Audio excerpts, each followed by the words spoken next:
Good afternoon, people. I am Steve Mosley. I'm the lead training engineer at Avonside Safety Management. I work as the trainer for the motorsport side of the business. I'm the one responsible for the ESO training for IMECI as well, and the training that we offer at Avonside is kind of the approved ESA and ESO training for the Formula Student Series.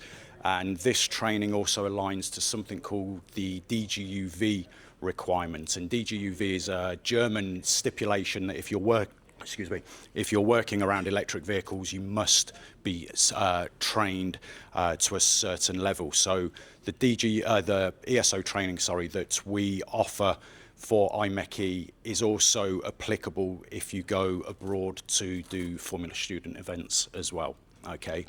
Now, in the safety rules, it does stipulate that all members of the EV team require a basic level of EV safety training, okay? So ESA status, which is a one-day course, that is kind of the minimum requirement for all team members, okay? ESO status, which is a further 2 days of training, that then allows you to become nominated as the ESO for Formula Student events, and it gives you the responsibility, the ultimate responsibility of the status of the race car as well. It allows you to work on the high voltage battery. It allows you to work on a vehicle that has a fault as well. So for example, the T-cell isn't activated and we don't know what status the vehicle is in.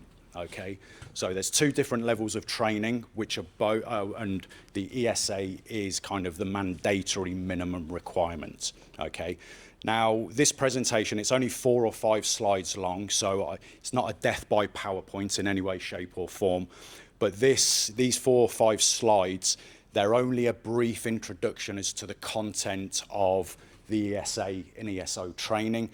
I can't give too much away because you might then walk away from this session thinking this is your official ESA training. It isn't, okay?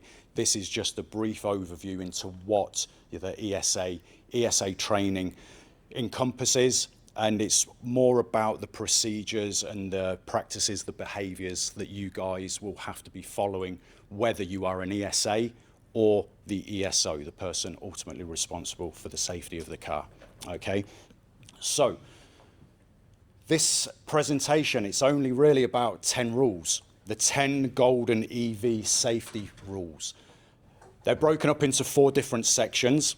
The first section being all about your personal safety.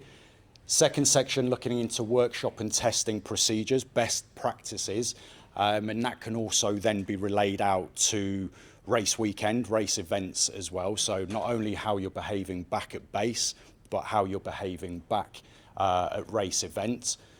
There's a few rules surrounding the accumulator and charging protocols, and then there's emergency protocols as well.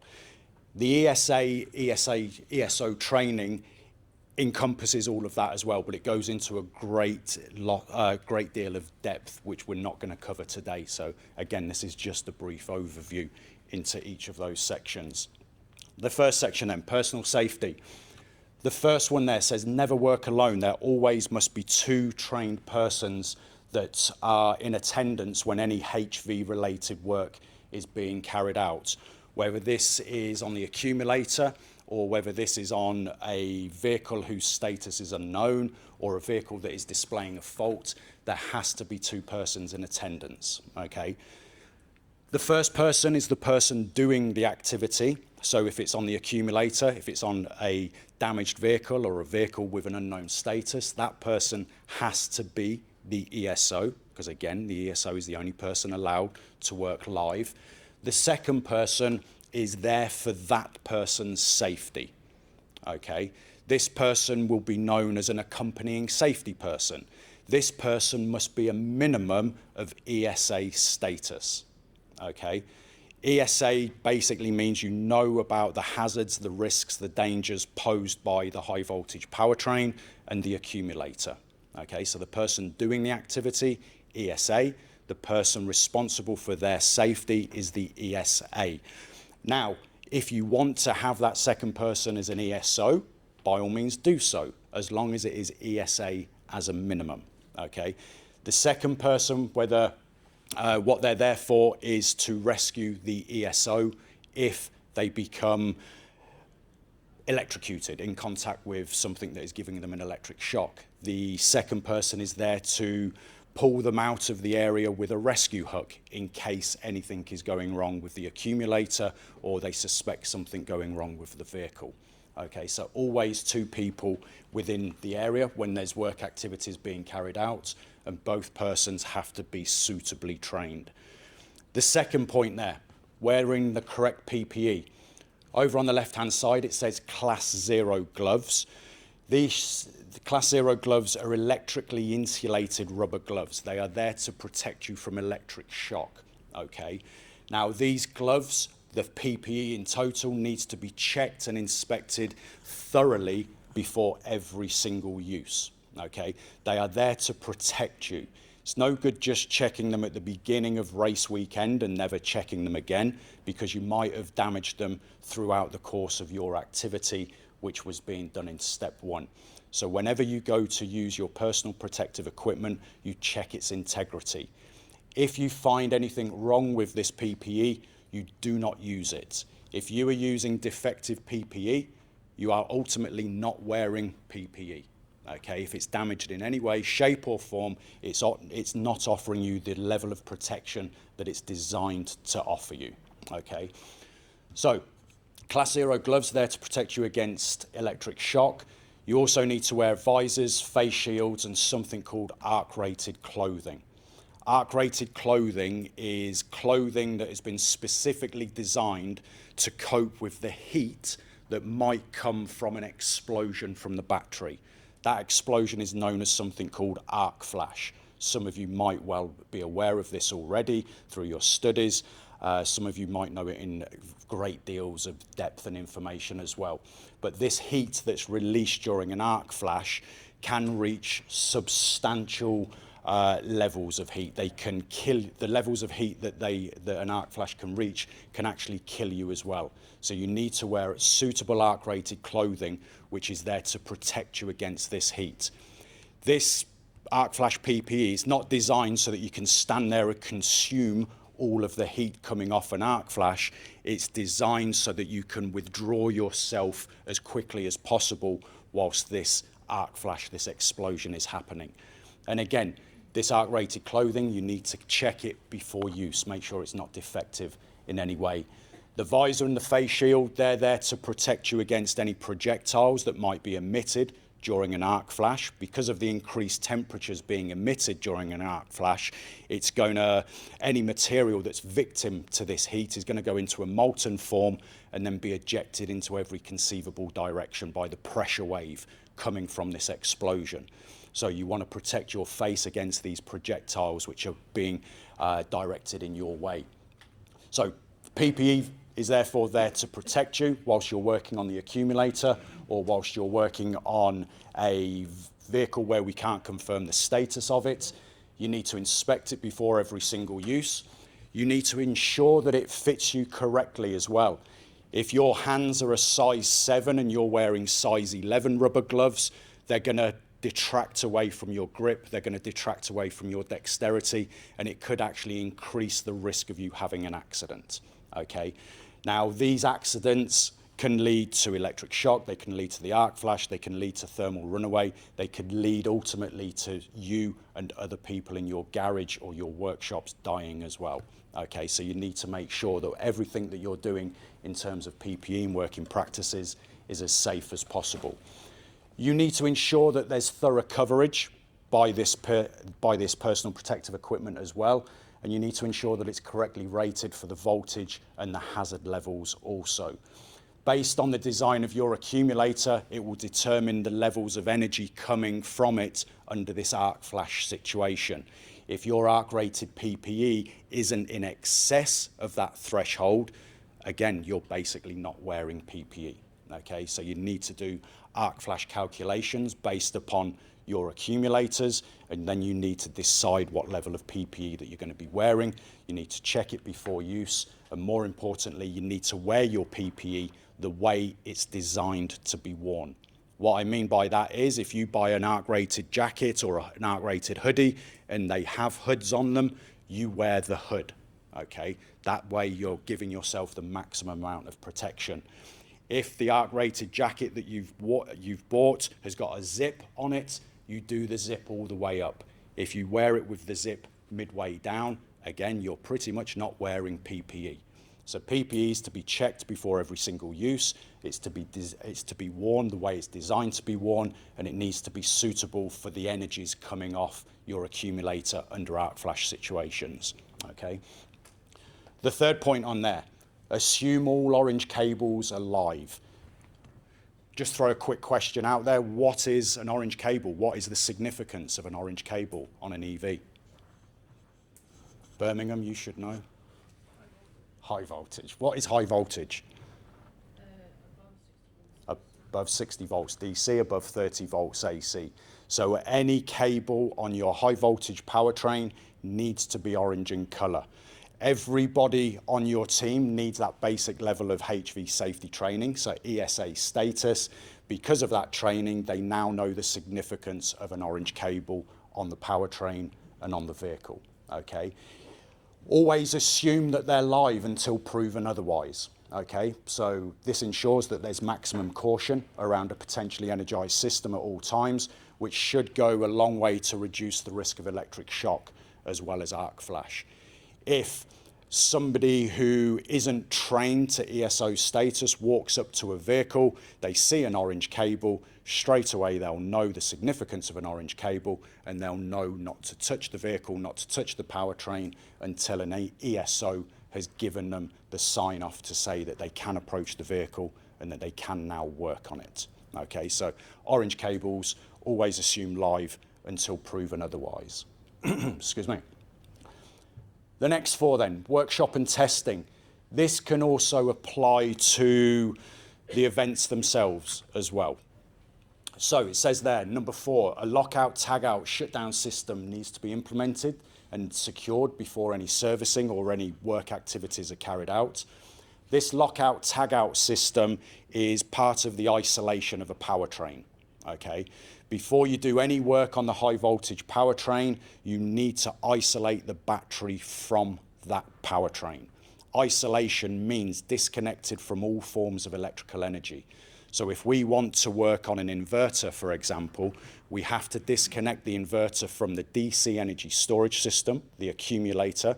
We also have to disconnect it from the AC electric motors as well, because under certain conditions, the electric motors can actually push energy back through to the battery, can't they? Regenerative braking. Also, if our point of work on the vehicle is connected to a low voltage system, so a low voltage battery, we have to disconnect our point of work from that as well. Legislation, the law in the UK, Germany, Spain, civilized countries around the world, all says your point of work needs to be disconnected from all forms of electrical energy, and all those disconnections must have a lockout tagout system on them. That way, through this lockout tagout system, we can ensure that there's no re-energization, no reconnection of our point of work whilst we're doing said work. This lockout tagout system is also a visible deterrent to other team members as well. If they can see that something is clearly locked out and tagged out, they know that it's safe for them to proceed with their activity once the ESO has given them the sign off to do so. Okay. Moving on to number 5 though. We need to mark our HV area. So our HV area, our work area, needs to be conducted or needs to be clearly demarcated. So we need a physical barrier around the vehicle, around the accumulator when we're doing any work on it. This barrier has to be a physical obstruction as well. It cannot be, legislation says it cannot be lines painted or taped onto the floor. It has to be a physical barrier. You might see retractable barriers being used. You might see chain link barriers being used. You might see a physical crash barrier as well. These are all physical objects to stop people from approaching your area and doing something that they shouldn't be doing, okay? The barrier isn't to protect you, the ESO, You're protected by all of the personal protective equipment that you're wearing and using. You're protected by the second person being in attendance as well. This barrier is there to protect bystanders, other team members. This barrier is there to stop unauthorized access to your work area as well. So it's going to warn others of the nature of the work that's being carried out, and it also helps to improve situational awareness as well. Through your ESA, ESO training, you'll also know how to distance the barriers, what sort of distance a barrier needs to be. Legislation says barriers need to be a certain distance to protect persons from an electric shock. I'm not going to ask you for your opinion as to what the minimum distance will be, because that will come up on your ESA, ESO training, okay? But based on the arc flash risk posed by your accumulator, that barrier may need to be further away to protect people against the energies that are released under an arc flash situation. So again, the barrier is not there to protect you, it's there to protect other people within the team, other people within the garage. Section 6, we need to have extinguishers and a sand bucket nearby as well.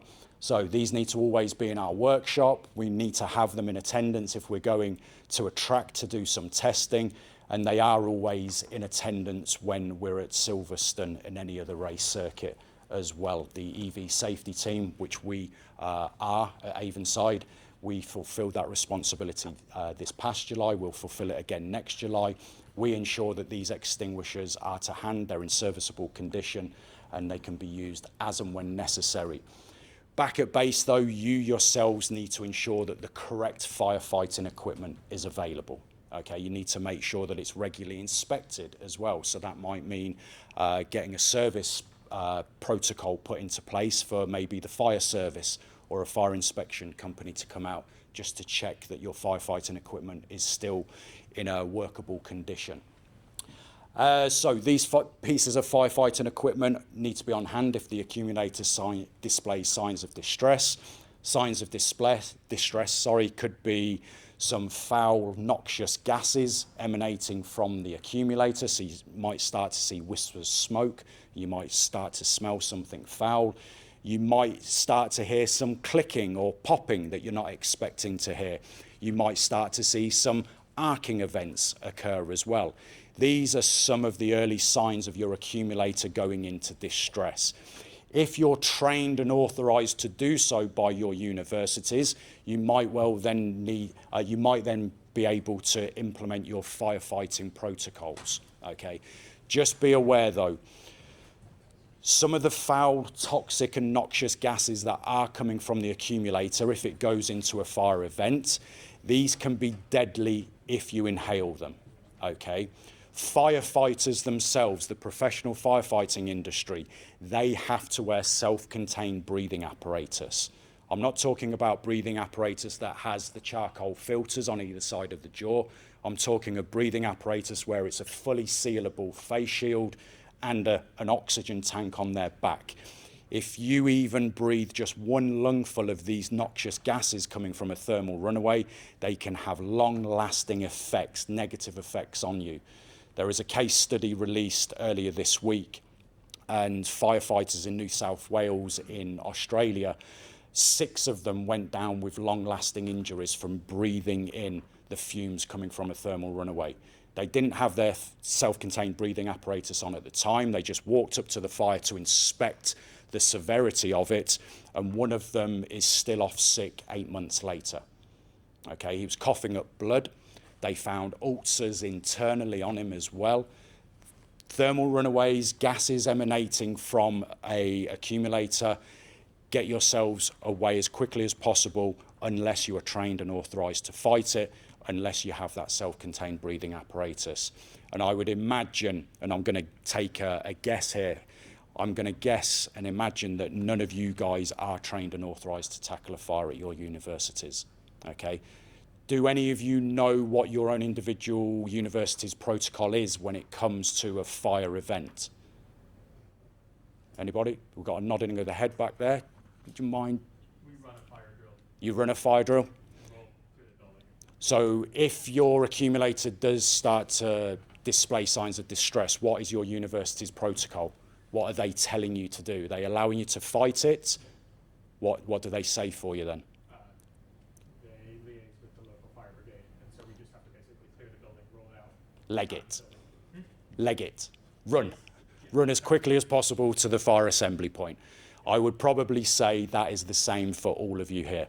Okay, that is pretty much the same advice for the Formula Student event at Silverstone as well. There is a dedicated fire team on hand. The EV safety team, which I was the supervisor of, we would take over that event. Our priority is always the preservation of life. The accumulator, the car, faculty advisors won't like me for saying this, but the facility itself can be replaced. Your lives can't, okay? Familiarise yourself with what your establishment's protocol is. Find out what you are allowed to do under these protocols, and hopefully you never have to put them into action. But if you do, you know exactly what you need to do. Don't just think, oh, it's only a small thing, I'm going to grab that fire extinguisher and tackle it. No, okay, because you could actually make the situation worse. Find out what your protocol is and follow it to the letter. Moving on to the next header then. This is all about the accumulator and the charging area. So step 7, supervised charging only. Never leave the accumulator unattended. The safety rules actually tell us that when the accumulator is in the charging area, there has to be a team member present. When the accumulator is on charge, that person has to be an ESO. So now you need to start thinking about the amount of ESOs that you need within your team. Okay, you need definitely one ESO because they need to be present. But what if that ESO needs to go off back to the garage to get a piece of equipment or PPE? Well, we can't leave the accumulator unattended. So now we might have to have a second, a third ESO. And then we have to start thinking about, is this ESO also the driver of the car as well? If the driver of the car is an ESO, they're not allowed to be the ESO for that activity. So we need at least one. We could, in fact, have up to 5, maybe 6 ESOs within the team, dependent upon if they're the driver or not. So ESO must be present. Accumulators to only be charged in the dedicated areas. You need to liaise with the EV safety team during this charging process. I was only in attendance at Silverstone Wednesday, Thursday, Friday, and the charging times for each of those days was pretty much the last hour and a half to 2 hours of the day. But you guys had to approach us to allow us for us to allow you access into that charging area. You couldn't just come in and put your accumulator on charge. You had to do it with the approval of us guys. Also, you have to monitor the status of the battery whilst you're charging it as well.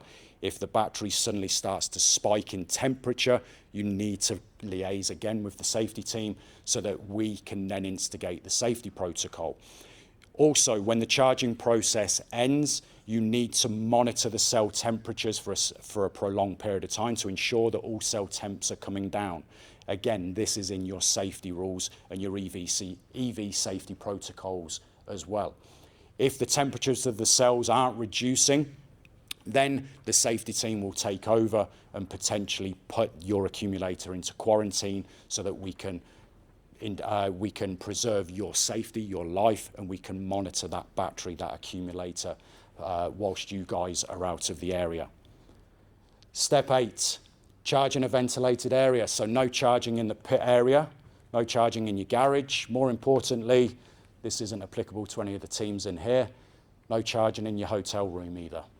There is a story from this year's event. I cannot confirm whether it's true or not, but it has come to my ears from several different people that a particular team in the EV sector were charging their accumulator in their hotel room on one of the evenings. They split it down into its constituent pieces. They took it off site, which was against the rules. They placed it into their hotel because they had a nice budget where they didn't have to camp. They could go into a hotel and they were charging it overnight. Clear breach of the EV safety rules. However, it is only a story. Like I say, I haven't had it confirmed by anybody, but the charging has to be done in that dedicated area, has to be in a ventilated area, hence why the doors were open at all times at Silverstone. And there's confirmation again that the temperatures must be reducing prior to leaving that charging area. And also accumulators to be removed from the vehicle at all times. So you can't charge the battery, the accumulator, whilst it's fitted in your vehicle, whilst the vehicle is in your garage, in your pit area. Step 9, stop immediately if you see smoke, smell any burning, or you hear hissing or popping or crackling. So like I've said on a couple of times already, if you pick up any signs of distress at any point, notify the safety team, myself, notify the EV scrutineers. They're easily recognisable on race weekend by their green polo shirts, or the team members who are wearing bright orange coveralls, they're the fire marshals. Let any of those 3 groups of people know if you've picked up on any signs of distress. They will then deal with it. And again, do not deal with it yourself. You're not trained, you're not authorised, you don't have the correct equipment. The EV safety team, the scrutineers, the fire marshals do. Okay, let the trained professionals deal with it. And then the final one there, it's kind of been alluded to throughout this presentation. Be aware of your emergency protocols. After an incident, don't touch the car until the T-cell has been confirmed the correct status. And if there is an emergency, what are the protocols for your area? So familiarise yourself with them back at base. Through your ESO safety briefing, which should be carried out upon the first day of Silverstone, you'll be aware of what the protocols are for the Silverstone event. Be aware of who's allowed to tackle the emergency scenario. This is more applicable for you back in your workshops, back at your university. Be aware of what the emergency is. Is it a fire? Is it a vehicle fire? Is it a low voltage electrical fire? Or is it a fire relating to the accumulator? A fire relating to the accumulator is given the name of thermal runaway. Thermal runaway is different to a normal fire. With a normal fire, you remove any one of the 3 parts of a fire triangle, which are heat, oxygen, and fuel. A lithium-ion battery, which is what you guys are all using, have the capability of having all 3 of those things present under a fault condition. You cannot extinguish a lithium-ion battery fire, okay? Hence why we're not authorising you to tackle a fire yourself. Okay, so just be aware of the differences between a vehicle fire, low voltage, and a high voltage accumulator fire. Is the emergency an electric shock? It's an electric shock. If it is an electric shock, it's because your PPE has failed. It's been damaged. It's an electric shock because possibly you haven't used the correct insulated tools when working around the accumulator or a potentially live vehicle. It could be because your test equipment is incorrect as well. It could be because you were wearing jewellery whilst working on your accumulator or on a live vehicle. Wearing jewellery could lead to a short circuit event, which is going to lead to an electric shock, could potentially even lead to that thermal runaway, the arc flash, and then a thermal runaway as well. And if it is an electric shock, what would you do if your colleague was experiencing an electric shock? What would the first thing be that you'd try to do? Anybody? Yep, go for it. Use the safety hook. That is a brilliant idea. It's not the first thing that you should consider. The first thing that you should consider is, can I turn the power off? If I turn the power off, I'm creating an open circuit. That's all well and good on the vehicle. You might be able to hit an e-stop. Can you do that with a battery though? Can you turn the power off to a battery? No. Even down to individual cellular level, the battery is still always going to be electrically charged. So therefore, because you can't turn the power off to the accumulator, yes, you would use the hook. Hence why you need the second person in attendance, second person trained with a basic level of HV safety training, okay, ESA status. Also, if it's a chemical spillage, we need to make sure that we've got the correct spill kits available for our battery technology as well. Spill kits are kind of like a little blue suitcase, and they'll have neutralizing agents within them, which will cope with the chemicals spilling off. And there'll also be some spill mats in there and some maybe nitrile latex gloves as well, just so that you're not getting these chemicals onto your skin, because these chemicals could cause some deep-seated burns. They could be very painful. They could be slow to heal as well. So make sure you've got the correct spill kit available in your workshop. The correct spill kits will be available at race weekend. And then you also need to be aware of who you contact in the event of an emergency as well. If it's back at base, are we allowed to call the emergency services ourselves, or do we have to go through campus security? I can't answer that one for you. It's something that you guys are going to have to figure out yourselves, okay? Race weekend, it's very easy. You're going to contact myself, the EV safety supervisor, or my team, or you're going to contact one of the EV scrutinizers, or you're going to contact the fire marshals. But again, that protocol will be given to you upon arrival at race weekend. That is the 10 golden rules around EV safety, but a nice mantra to live by is that one there. This is actually a mantra that IndyCar live by as well. IndyCar are now a high voltage race series. They're not doing an accumulator like you guys are. They're doing super capacitors, which are only armed to, I think they arm them to 48 volts, but 48 volts still has significant risk posed by it. This is the mantra that they use. Every team member needs to be aware of the dangers, be aware of the risks. Every team member needs to be careful at all times. Every team member is to be safe at all times and ensure that their colleagues are being aware, careful and safe as well. Assume the system is live until proven dead, something we discussed right at the beginning in one of the earlier points. And if ever you're in doubt, ask. Ask a more experienced ESO. If you're only ever going to be an ESA, then ask an ESO.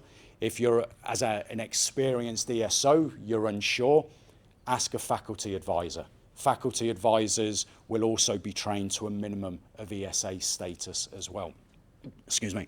That is an IMECE Formula student stipulation that we have a faculty member trained to ESA level. Not a bad mantra to live by. Automotive companies, they live by that mantra as well, okay? Making sure that at every point we're only asking the correct person, the correctly trained person to do the activity, making sure that that person has all the correct safety provisions in place, PPE, tools, rescue equipment, so on and so forth. These people are going to assume it's live until proven dead, and to make a system dead, they're going to isolate it with that lockout, tagout procedure that we talked about earlier. So even though this is a Formula student safety briefing, briefing is probably too strict a word, a high-level overview of the EV safety, this is also what the automotive industry live by as well. Okay, so it's not a bad introduction into employment for you guys when it comes to a safety perspective. That is me done. Over to you guys. Anybody want to ask a question about anything EV related? Yes, my friend, go for it. How much does the ESA and ESO training cost? Good question. Come downstairs and see us on the desk. ESO and ESA training is split into two parts. It's 3 days in total. ESA, Electrical Systems Advisor, is 1 day. And we're just going to be looking at all of those 10 points, but in a little bit more detail. And then ESO training is a further 2 days, where we're going to look at all of that again, but in a lot more detail, especially electric shock and arc flash, because they're the main dangers. But also your ESO training encompasses hands-on activities. That's either going to be stripping and rebuilding a live battery, and some of the batteries that we've got at our base in Redditch are very high, I can't use the phrase very high voltage. They are high voltage, way in excess of what some of you guys might be working on. I can also give you a electric vehicle that's got a fault on it as well. There will be a known fault on a vehicle, and through your training, you'll know what safety protocol needs to be implemented in order for you to rectify it. So 3 days in total, but for pricing, come downstairs after this and myself and my boss can give you that information, okay? Anybody else? Yes, at the back. Making him work now, making him run. So within our team, we have people that are level 3, high voltage and EV trained, and level 4. Is this IMI Yeah. qualifications? Okay. So do we still have to come and do the ESO and ESA training, or is that? From a business perspective, yes, Yeah. because it brings more money into my company, my manager's company.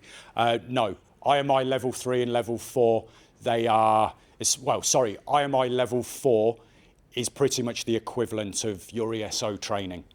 IMI level 4 allows you to work live on a battery, allows you to work live on a vehicle.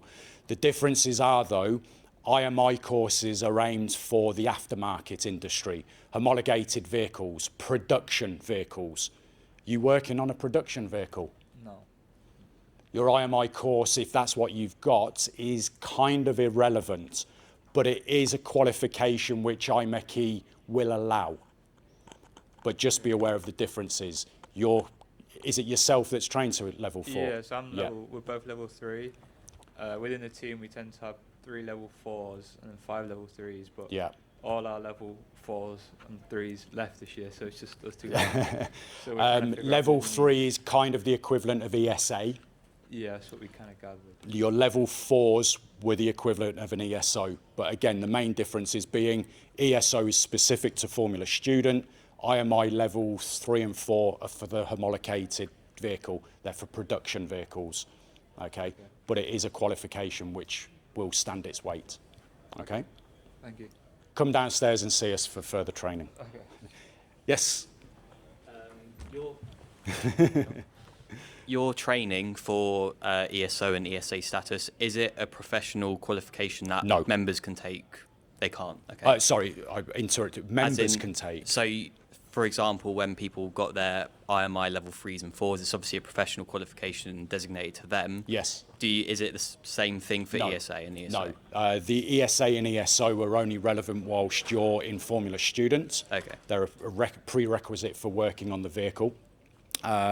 But once you go into employment, once you go into the industry, then the IMI qualifications, which our friend at the back just mentioned, they're more of a prerequisite. Okay. But even though they are a nationally recognised qualification, companies might only recognise them in terms of, oh, you have the capability of working live, but individual companies will want you to be trained their way. Yeah. Okay, so if, for example, just going to pick a name out of the ether, JLR. If you went to JLR with an IMI level 4 qualification, IMI will go, oh, you've got the ability to be trained up to our equivalent. We'll give you a job, but on day or at some point of your career, JLR will send you off for their equivalent training because they might request different things be done at different times and in a different way as well. Yeah. So the IMI courses, even though they're a nationally recognised qualification, they just make you more attractive to an employer. You've got to do things their way. Okay, does that answer your question? Yeah, for sure. Perfect. Thank you very much. Any more? Or are we going to wrap it up there? It's time. I think we wrap it up. I've overrun. Thank you very much for your time, guys. I appreciate it. Best of luck with your cars at next year's event.